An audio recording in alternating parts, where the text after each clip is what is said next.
Hi, I'm Maria Rosario Punzalan Torno, loan consultant from Cepat.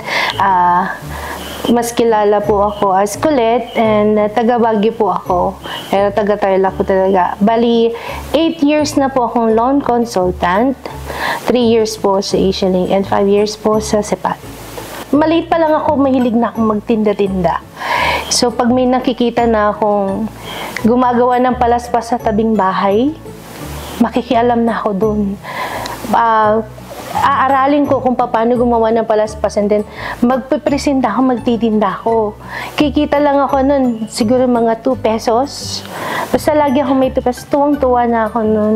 Tapos, mahilig din akong sa arts, mahilig magugunting. Kaya lagi ako nakukurot ng pinsan ko nun kasi makalat nga ako. Pero yun ang hilig ko. Mahilig ako magtinda-tinda. Broken family kami. Si mama ko, siya lang mag-isa. Pero kahit gano'n, naging maayos naman kami. Kasi tinulungan kami ng mga uncle ko, auntie ko. Yan, number 1 yan yung mga auntie ko. Tapos si lola ko. Si lola ko talaga, siya yung nagpalaki sa akin. Sa pagkakaalala ko, basta focus lang ako din na nag-aaral nun. Oh, medyo. Dumidiskarte ako na nagtitinda ako ng kung ano-ano. Magawa ko pulburon. Bebenta ko sa mga kaklase ko nun. Tapos yung mga stationaries per page, binibenta ko rin siya. Oo, ganun. Tapos nung college, ganun din. Ala na. Nung college, hindi ako tumuloy agad na, kumbaga, yung first year pa lang, dahil napagod ako nung high school, akala ko okay lang yun. So, nung time na yun, sumabak ako agad sa pagtatrabaho. Pumasok ako as service crew sa isang food chain. Nung time na nag-19 na ako, nakaisip ako mag-aral ulit ng college. So, yun na. Nag-start na akong makaisip na hindi pala sapat ng ganun lang. Kailangan meron akong bala. Kasi pagdating ng araw, sabi ko, magagamit ko yun. Nakagraduate naman po ako ng computer programming sa Marikina Institute of Science and Technology.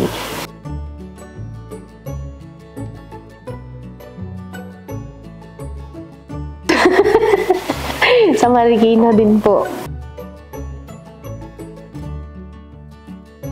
Kasi nakaupo ko sa may puno ng mangga. Tapos malaking puno siya. Sa batibot. Doon nakita ko, wet fox yung tatak ng damit niya. Yung team na yun, nanonood din ako doon. Pag minsan, pinapalakpakan namin ng best friend ko, dadalawa lang kami nanonood sa kanila, ganyan. Sinusutin lang namin yung team na yon. Pero yung kalaban nila, team ng kapatid ko. Lagi na kaming nagkakausap. Lagi nagbabatian sa daan. Tapos yan, gawain niya. Bago ako papasok pagpasok ko ng campus, biglang may nag-a-announce ng pangalan ko, siya pala yun. Oo, good morning, Miss Maria Rosario Punzalan kanya. Oo. Araw-araw yun, ma'am. Malang tigil. Totoo yun. Nung panahon na mahilig ka kung mag-basketball kasi sa village pa lang. Same village kami kasi. Pero hindi ko pa siya masyadong kilala nun. Yun yung dahilan kaya kami nagkakilala dahil suot ko yung jersey ng basketball team ko sa mismong village. Noong mismong araw ng kasal namin, lumipat kami, tumira kami sa bahay na kwarto lang siya. Tapos nagtrabaho naman na siya, dire-diretso. Parang squatter area sa gilid. Kaya lang, yung time na yun, nakuna naman ako. So, siya naman, naka 1 year lang sa work. Natapos yung contract niya. So, napilitan kami umuwi ng probinsya. At doon na rin kami nagstay ng matagal. Diba? Tapos bumalik pa ako ng Maynila, nagtrabaho ko ulit. Yun yung pinaka-struggle natin nung umpisa.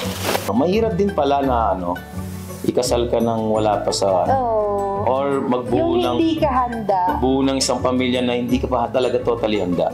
Kaya tama yung mga matatanda, yung mga magulang at saka yung mga tiyahe na nagsabi na, ba't kasi magpapakasal kayo, ganito, ganyan. Sabi ko, nandiyan na yan. So, panindigan namin. Sabi ko sa kanya, sige, gawin natin to, nangyari na. So tinuloy-tuloy na namin. Pero yun yung foundation namin talaga. Nahirapan talaga kami. Hirap pala. Mahirap talagang ano. Actually, Meron matagal talaga. kaming naging parents. Parent, no?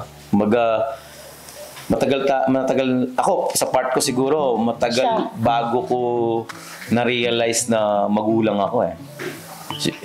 Siguro yung lagi ko sinasabi na life at begin at 40. Siguro nung pagtungtong ko ng 40, Doon pa lang. lahat ng bad habits ko talaga, doon ko tinanggal eh. Yun pa lang. Pero nung mag-asawa kami, may anak na kami, nag-abroad ako, nandun pa rin yun, lahat yun. Ako yung Maraming ano- trials na nung di pa ako nag-abroad, nagtatrabaho ko para sa kanila, masakit yun. Nandun yung, siguro kasalanan ko din yun, no? Marami akong bad habits, yung tipong wala silang pagkain. Tapos ako, may trabaho ko pero marami akong bad habits nga, yung katulad ng pumunta sa mga bar, sa mga barkada. Nasusundo nga ako sa bar eh. Tapos, May anak na kami may na. anak na kami. Tapos lagi niya sinasabi sa akin yun ng mga tama na, siguro hindi siya nagsawa na sabihin niya yung mga ganung bagay. Na tigilan mo na yan. Marami akong pinapitan. Nung wala na ako talagang walang tumulong sa akin. Yun yung sinabi ko sa sarili ko na siguro tama na to. Babaguhin ko yung dati kong ginagawa. So sabi ko, aayusin ko na yung pamilya ko, aayusin ko na yung buhay ko. Sasabi ko na thankful ako na nandiyan ka palagi, hindi ka sumuko. Naisip ko nga minsan na kung ibang babae lang yung pangasawa ko, siguro iniwan na ako. So, nagpapasalamat ako na nandiyan ka palagi at hindi mo ako iniwan. Although marami tayong ups and down, no? I mean, lalo marami yung down talaga natin, nandiyan ka pa rin at hindi ka nagsawa. So, I love you and thank you for everything. Thank you kasi kahit nagkaroon tayo ng hindi ka man naging perpektong asawa. Alam ko naman yan. Marami ka man flaws na sinasabi, pero ginawa mo pa rin lahat. Lahat, alam mo yun? Yung tipong kahit wala nang matira sa'yo, basta ma-provide mo lang yung kailangan namin ni Nico. Alam mo yun, kahit itlog na lang ang ulam mo, ibibigay mo pa sa amin talaga yung kaya mo. Kailangan Alam mo? natural. Thank you. Kasi hindi ka pa rin nagbabago. At saka alam mo, ipagtanggol na ako. Alam mo na rin, naging ama ng Oo anak naman. natin. Oo naman. Tsaka nagiging responsible na bilang ama. Yun nga eh. Siguro ngayon masabi ko na kaya na natin maging magulang sa ating anak. Oo. At mga kapatid o anak sa mga magulang natin. Kasi noon hindi natin alam eh. Pero ngayon siguro masasabi. Pero sa tulong mo na rin yun kasi nandiyan ka pa rin palagi sa akin. Oo nga. Kaya nga, thankful din ako. Thankful din ako kasi nakahanap talaga ako ng nakakaalalay sa atin yung sa trabaho niya sa Sepat niya. Oo, malaking bagay. Malaking bagay na Parang napaprovide. kasama na natin sa buhay Oo, natin. parang talagang hindi ko ipagpapalit. Alam mo yun, ma'am? Yung malaki ang impact talaga ng Sepat sa amin. Yung dating akala namin imposible na magkaroon kami. Ngayon, meron kami. Yung katulad niyan, dating pinapangarap namin sasakyan. Ngayon, Kasama siya sa pagbabago actually. Oo. No? Siya kasama din siya talaga. Nung nakita ko kasi na one time napahiya siya, ako na mismo na gano'n na, sa masasakyan. Naglabas kami ng sasakyan na, kaya ko pala may bigay, mapasaya siya. Kahit dun lang. Ano ba yun? Hindi. Oo Kasi, naman. kumbaga matagal na niya pinapangarap yun eh. Kasi nga, siguro swerte din sa Tala nung dumating. Oo. Tala yung pangalan ng sakyan. Tapos nung, syempre sa sweldo niya, hindi naman lahat mapoprovide niya, di ba? nakakatulong pa rin, nakakadagdag yung mga binibigay niya pang expenses, tapos ako naman pang suporta din for everyday na needs, lalo na pag may halimbawa may mga emergency na kailangan, hindi na ako humihingi sa kanya. Kahit yung mga personal needs ko, hindi ako humihingi sa kanya. Yun na. Siguro naging mature na tayo pareho Oo. ngayon. Hindi na kagaya ng may pagka-childish tayo talaga eh. Lalo na ikaw. Kasi nag-start na kasi kami bata pa. Oo. So mas Pero at maganda least ngayon, talaga, medyo dapat okay na. handa. Sabi nga nila na hindi pa naman hulihan lahat eh. Pero di tayo nagsisisi, di ba? No, wala naman regrets lang. No Wala regrets. Naman. No regrets Masaya, naman. kahit ganito lang, masaya naman kami. Ako siguro masasabi ko na pwede kong isipin na it's a good thing na nangyari na yan. Ngayon, medyo nakayanan ko. Natuto. Hindi katulad ng baka kung kailan ako tumanda, tsaka ako ginawa. Kumbaga, dinaanan ko na. So, at Love least okay na. you. Love you too.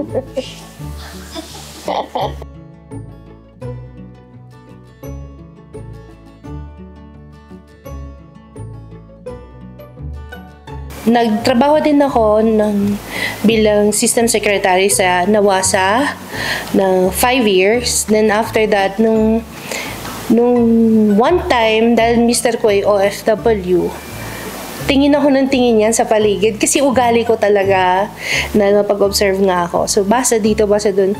Tapos nakita ko na parang may nakalagay na you want to earn extra money or extra income. So, nagtanong ako sa Asia Link, para saan to? Sabi ko gano'n, paano magganito?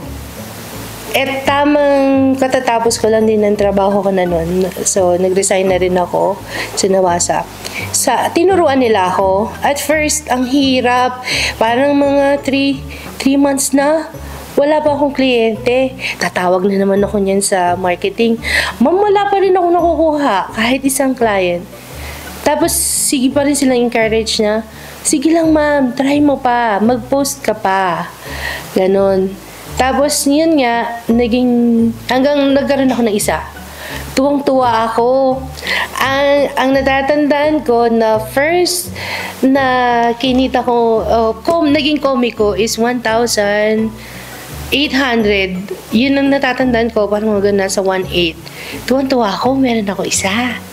So, yung proof na naka-release si client, yun ay pinopost ko. Hanggang sa naging 2, naging 3, hindi ko na napansin.